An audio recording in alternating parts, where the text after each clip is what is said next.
네,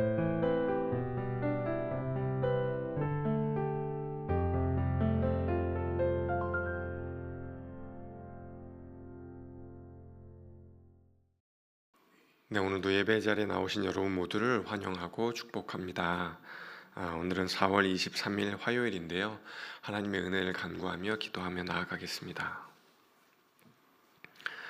참 좋으신 주님, 우리를 사랑하시기에 이 땅에 오신 주님, 우리를 자녀 삼으시기 위해 십자가에 못 박히신 주님, 주님의 그 놀라운 사랑을 찬양합니다. 졸지도 주무시지도 아니하시는 주님의 성실하심을 마음 다해 찬양합니다. 때때로 주의 사랑을 잊고 다른 우상들에게 우리의 마음을 빼앗기는 우리를 불쌍히 여겨 주옵소서. 이 땅의 우상적 질서들에 물들어가는 우리를 주여 용서하여 주옵소서. 우리의 허다한 죄와 허물을 덮으시는 아버지 하나님의 깊은 긍휼을 의지하여 이 시간에도 주님께 잠잠히 나아갑니다. 주님, 사랑하는 아버님을 잃고 슬퍼하는 유족들이 있습니다.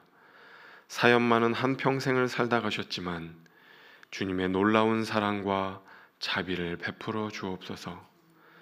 차갑게 식어버린 아버님의 육신을 꼭 끌어안아 주시고 그 영혼을 가장 선한 길로 인도하여 주옵소서.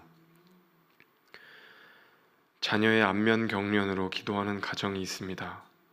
어리기만 한 자녀입니다. 이번이 처음이 아니어서 더욱 마음 졸이며 두 손 모아 기도하게 됩니다. 주님, 큰 병이 아닐 수 있도록 주께서 지켜주시고 사랑하는 주님의 딸이 속히 회복될 수 있도록, 건강할 수 있도록 은혜를 베풀어 주옵소서. 치매를 앓고 있는 가정이 있습니다. 남편이 그리고 부모님이 어려움을 겪고 있습니다. 주님, 치유와 회복의 빛을 비춰 주옵소서.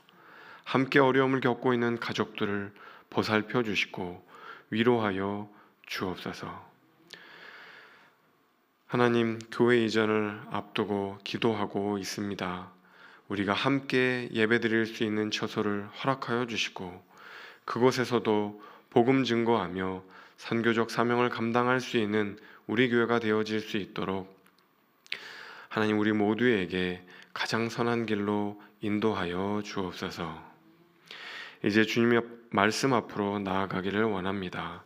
주님, 말씀하여 주십시오. 우리가 듣겠습니다. 예수 그리스도의 이름으로 기도하옵나이다. 아멘.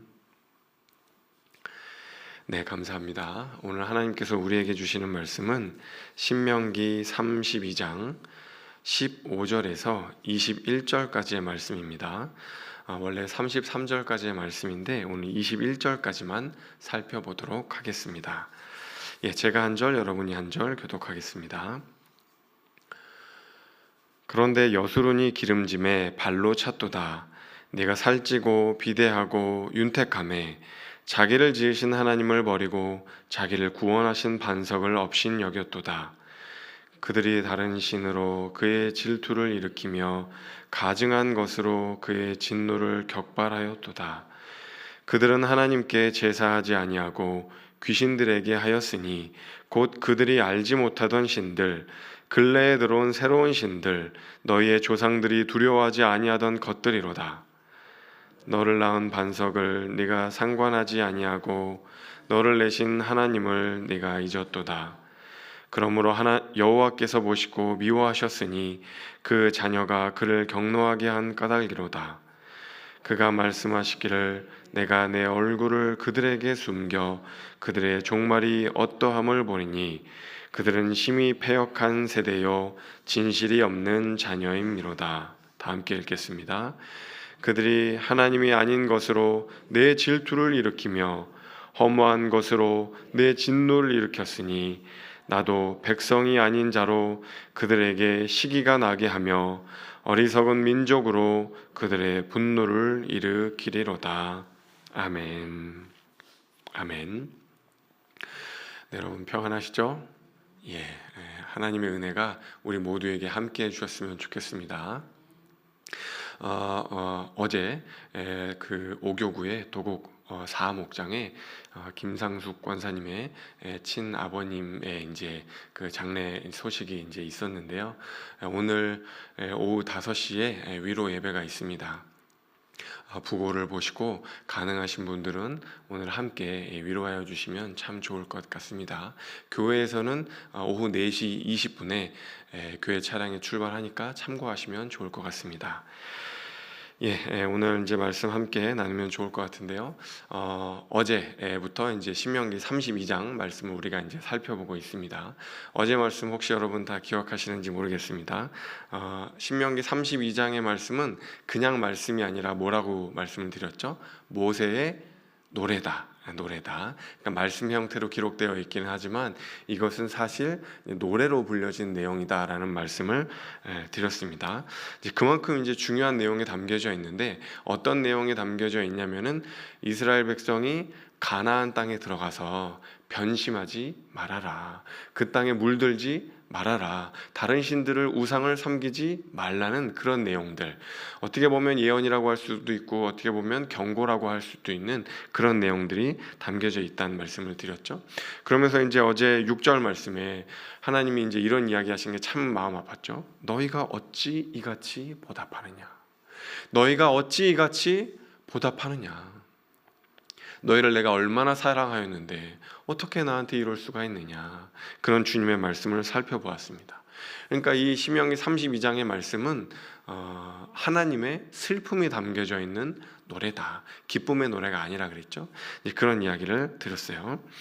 그러면서 하나님이 그러면 우리의 마음을 어떻게 다잡아야 하는가 했을 때 옛날을 기억하라.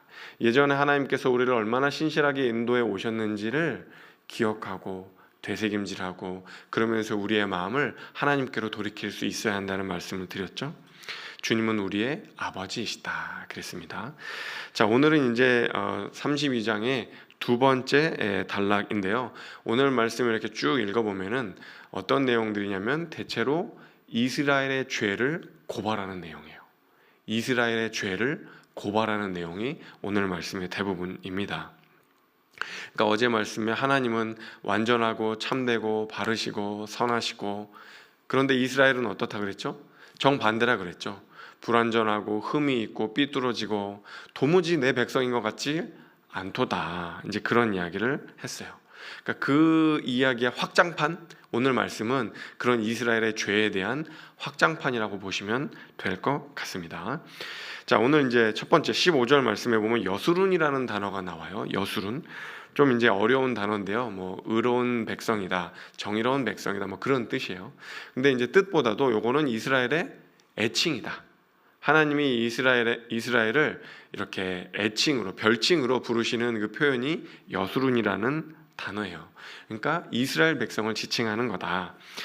그런데 이제 뭐라고 하냐면 여수룬이 기름짐에 발로 찼도다. 네가 살찌고 비대해졌다. 그런 이야기를 하고 있어요. 살이 찌고 비대해지고 기름지고 하나님을 결국 발로 찼다는 거예요. 하나님을 배반하였다는 거죠. 하나님을 저버렸다는 이야기를 하고 있습니다. 이게 참 여러분 아이러니한 내용이에요. 그러니까 우리가 하나님께 기도할 때 어떻게 기도하는 경우가 많냐면 하나님 이거 해주세요, 저거 해주세요 하는데 그냥 좀 쉽게 표현하면 하나님 저 등 따시고 배부르게 해주세요. 이렇게 이제 기도할 때가 많잖아요. 하나님 등 따시고 배부르게 해주세요. 이렇게 기도할 때가 많은데 정작 그 기도가 응답을 받았어요. 등 따시고 배부르게 되는 거예요. 그럼 어떻게 돼요? 하나님을 차버리는 경우가 많다는 이야기를 지금 하고 있는 겁니다. 정작 등 따시고 배부르게 해줬더니 하나님을 발로 차버렸더라. 그 이야기를 이스라엘 백성을 통해서 이야기를 하시는 거죠. 여러분 실제로 가장 잘 사는 나라들 중에 나라들이 몰려 있는 유럽, 그죠? 유럽 뭐 영국이라든지 유럽들을 보면은 어떻게 돼요, 여러분? 등 따시고 배부르게 되었더니 지금 교회가 텅텅 비었어요. 하나님을 믿는 백성들이, 젊은 사람들이 거의 없다고 하죠. 등 따시고 배부르게 되니까 하나님을 떠나게 되는 그 결과들을 우리가 유럽이나 여러 나라들을 보면 보게 되는 것들을 알 수 있습니다. 그런데 그러면 하나님의 백성들이 하나님을 떠나서 어디로 가요? 어디론가 간다는 거잖아요. 떠나면은. 오늘 17절 말씀 함께 읽어보겠습니다. 그들은 하나님께 제사하지 아니하고 귀신들에게 하였으니 곧 그들이 알지 못하던 신들, 근래에 들어온 새로운 신들, 너희의 조상들이 두려워하지 아니하던 것들이로다. 여러분, 하나님을 떠나서 어디로 가요? 귀신들한테 간다는 거예요. 귀신들한테, 우상들한테 간다는 겁니다. 알지 못하는 신들에게 간다는 겁니다. 심지어 너희 조상들은 알지도 못하던 최근에 수입된 아주 최신판 신들, 유행을 따르는 그런 신들에게로 간다는 거예요. 여러분, 그러니 하나님께서 얼마나 마음이 아프시겠어요. 화도 나고 슬프기도 하고, 너희가 어찌 나한테 이렇게 보답하느냐. 주님이 그렇게 말씀을 하시는 거죠. 제가 최근에 어떤 분의 이제 간증을 이제 보았어요. 근데 이분이 지금은 이제 집사님이신데, 집사님이 되시기 전에 직업이 뭐였냐면 무당이에요. 무당이 회심을 한 거예요. 저는 처음 봤어요. 무당이 회심해서 집사님이 된 경우를 이제 처음 봤는데, 어쨌든 이분이 이제 무당 일을 할 때, 무당들도 이제 기도를 하잖아요. 이제 기도를 하고 있는데 눈앞에 예수 그리스도의 십자가가 보이더래요. 근데 그 십자가가 보이는 그 순간, 내가 잘못 살았구나, 내가 잘못했구나, 내가 죄인이구나, 내가 이 십자가 앞에, 예수 그리스도 앞에 무릎을 꿇어야 하는구나 라는 것을 직감적으로 알게 되었대요. 그만큼 이제 하나님의 위엄과 그 권세가 이제 엄청났다는 이야기겠죠. 사실 이제 그분 이야기를 들으면 정말 많은 무수한 이야기들이 있는데, 어쨌든 그래서 이분이 이제 회개하고 이제 주님께로 이제 돌아왔어요. 근데 이제 이분이 무슨 이야기를 하냐면, 본인이 무당 일을 할 때 자기 고객의 20%가 5명 중에 1명이 기독교인이었다는 거예요. 5명 중에 1명이 기독교인이에요. 믿음이 어린 사람들만 오는가? 아니라는 거예요. 장로님, 권사님, 안수집사님 다 오셔서 자기에게 알아봐 달라고, 내가 어떻게 해야 되냐고 그렇게 물어보더라는 거예요. 대목이 언제일까요? 첫째가 수능 시즌 되면 엄청나게 많은 기독교인들이 온대요. 연말 연시 되면 승진 걸려있고 뭐 걸려있고 뭐 부동산 걸려있고 막 그러니까, 주식 걸려있고 막 그러니까 또 엄청나게 많은 기독교인들이 온다고 합니다. 여러분, 이게 무슨 일입니까 도대체? 그분이 이제 집사님이 되고 보니까 어떻게 그럴 수가 있느냐 그러면서 이제 막 이야기를 하는 거예요. 근데 이제 본인이 가장 수치스러운 거, 가장 부끄러운 거, 지워버렸으면 좋겠는 게 이제 뭐냐면, 기독교인들이 오잖아요. 그러면 이제 무당할 때, 그러니까 다른 신을 섬길 때 막 그랬다는 거예요. 기독교인들한테, 네가 예수를 믿으니까, 예수를 섬기니까 네 집구석이 그렇게 안 팔리는 거야. 구슬해야지. 응? 이 신을 섬겨야지. 네가 예수 섬기니까 네 집안이 그 모양 그 꼴인 거야. 그 얘기한 게 그렇게 후회가 되고 그렇게 수치스럽고 부끄러워서 지워버리고 싶다는 거예요. 참신 여호와 하나님 예수 그리스도를 만나고 보니까 자기가 도대체 무슨 짓을 한 건지, 자기가 죄인 중에 괴수였다고 그렇게 고백을 하시는 거예요. 여러분, 그런데 지금 우리가 그 부끄러운 일을 해서야 되겠습니까? 내 기도가 잠깐 응답이 안 된다고 다른 신을 찾아가고 우상을 찾아가고 복채를 주고 구슬하고 우상을 섬기고 내 마음을 뺏긴다는 것, 그 무당이셨을 때 그 집사님이 가장 부끄러워했던 그 일이잖아요. 그러니까 우리가 그 길로 가면 안 된다는 것을 오늘 말씀이, 노래를 통해서 그 길로 가면 안 된다고 주님이 우리에게 말씀해 주시는 거예요. 그때 우리가 다른 신지를 찾아다니는 하나님의 백성들, 이스라엘을 보면서 주님이 이제 오늘 21절 말씀 이렇게 이야기를 하시는 거예요. 21절 말씀 함께 읽겠습니다. 그들이 하나님이 아닌 것으로 내 질투를 일으키며 허무한 것으로 내 진노를 일으켰으니 나도 백성이 아닌 자로 그들에게 시기가 나게 하며 어리석은 민족으로 그들의 분노를 일으키리로다. 여러분, 이 말씀이 무슨 이야기인지 알겠어요? 너희들이 다른 우상 섬겨서 내가 너무나 화가 나기도 하고 질투심이 생긴다. 내 자녀인, 내 사랑인, 내 백성이 딴 데가 마음 뺏기고 있으니까 내가 너무나 질투심이 난다. 그러니까 어떻게 하겠다는 거예요? 너희도 이 질투심 한번 느껴봐라. 어떻게 하면 질투심이 날까요? 이스라엘 백성이? 하나님이 하나님의 자녀 냅두고 누구를요? 이방인들을 들어서 쓰시는 거예요. 이방인들을 막 구원하시고 이방인들을 하나님의 도구로, 하나님의 통로로 쓰시는 거예요. 그러니까 그러면 유대인들이 어떻게 되겠어요? 이게 도대체 무슨 일이지? 하나님이 이제 우리를 버리셨나? 하나님이 이방인들을 구원하기로 작정하셨나? 하나님이 이방인들만 사용하기로 작정하셨나? 그 질투심이 생기면서 이스라엘 백성이 돌아올 수 있잖아요. 그러니까 하나님이 사용하시는 그 방법은요, 정말 기상천외한 방법이 많아요. 아니, 어떻게 보면 굉장히 인간적인 방법이죠. 굉장히 인간적인 방법이잖아요. 어떻게 보면 굉장히 현실적인 방법이기도 하고요. 왜 하나님이 이렇게 하실까요? 집요할 정도로 우리를 사랑하시기 때문이에요. 집요할 정도로. 근데 하나님이 이제 우리만 사랑하시는 건 아니고 여러분, 이방인들도 사랑하시잖아요. 여기에 하나님의 놀라운 섭리와 신비가 담겨 있어요. 그러니까 신명기 말씀에는 암시만 되어져 있지만 나중에 이제 로마서 가면은 이걸 바울이 아주 명료하게 이야기를 해주는데, 여러분 로마서 11장 11절에서 12절, 하나님이 왜 이렇게 하나님의 백성들을 시기하게 하시고 도대체 뭘 위해서 이렇게 하셨는가? 로마서 11장 11절 2절 함께 읽어보겠습니다. 그러므로 내가 말하노니 그들이 넘어지기까지 실족하였느냐? 그럴 수 없느니라.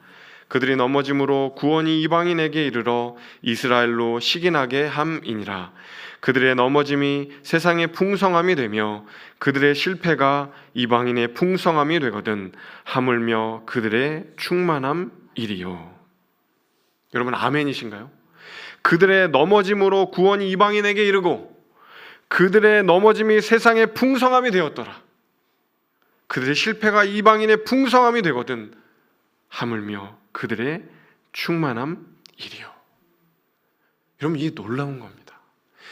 유대인들이 넘어졌어요. 심판을 받는 것 같아요. 그리고 이방인들을 하나님이 들어서 사용하시는 것 같아요. 그때 이스라엘 백성들은 이야기하겠죠. 하나님이 날 버리셨나? 우리를 버리셨나? 이제 이방인들의 하나님으로 변심하셨나? 근데 아니라는 거예요. 하나님이 버리신 것 같지만 버린 것이 아니라 그 유대인들의 넘어짐을 통해서 이방인들을 구원하시고, 또 이방인들을 구원하시는 시간들을 통해서 유대인들 안에 질투가 생기고 회개하고 다시 돌이키고 하는 그 회복의 과정들을 통해서 또 다시 유대인들을 돌아오게 하신다는 거예요. 그러니까 여러분, 100마리의 양이 있다고 하면 99마리만 구원하고 한 마리는 버려요? 아니라는 겁니다. 그 한 마리 양이 이방인이라고 버리지 않는다는 거예요. 하나님의 구원은 99마리의 구원이 아니라 100마리의 구원이에요. 이 하나님의 놀라운 그 사랑의 풍성함을 유대인들이 지금은 깨달을 수 없겠죠. 넘어진 것 같고 실패한 것 같은 지금은 깨달을 수 없겠지만 언젠가 깨닫는 시간이 올 거라는 거예요. 그 하나님의 놀라운 사랑의 풍성함을. 그럼 여러분, 지금 넘어진 것 같고 실패한 것 같고 하나님의 작대기와 몽둥이가 나를 때리는 것 같은 순간이 있을지라도 그것이 하나님의 본심은 아닙니다. 하나님의 놀라운 사랑이 우리의 삶 가운데 쓰여지는 과정이라 생각하시고, 하나님, 제가 하나님의 뜻을 헤아릴 수 있도록 하나님의 은혜를 허락하여 주십시오. 제 마음의 눈을 뜰 수 있도록 하나님 도와주십시오. 그렇게 기도하실 수 있는 우리 존귀한 성도님들 되실 수 있기를 간절히 소망합니다. 기도하겠습니다. 주님의 질투는 집어삼키는 불입니다. 심판의 불입니다. 주님은 노하기를 더디하시는 하나님이시지만 불의에 대해, 죄에 대해 노하는 하나님이심을 기억하게 해주십시오. 그래서 오늘 우리의 죄에서 떠나게 하여 주옵소서. 때로 하나님이 우리는 심판하시고 악을 행하는 이웃을 축복하시는 것 같을 때도 있습니다. 우리가 어찌 주님의 다스리심을 다 헤아릴 수 있겠습니까? 우리의 넘어짐을 통해 세상을 풍성케 하시는 주의 섭리를 바라보게 해 주십시오. 우리의 실패를 통해 이방인의 충만함을 채우시는 주님의 사랑의 신묘막측하심을 바라보게 하여 주옵소서. 그래서 잃은 양 한 마리 없이 모든 양을 구원하시는 주의 사랑의 풍성하심을 발견케 하여 주옵소서. 예수 그리스도의 이름으로 기도하옵나이다. 아멘. 이제 각자의 기도 제목을 들고 주님 앞으로 나아가겠습니다.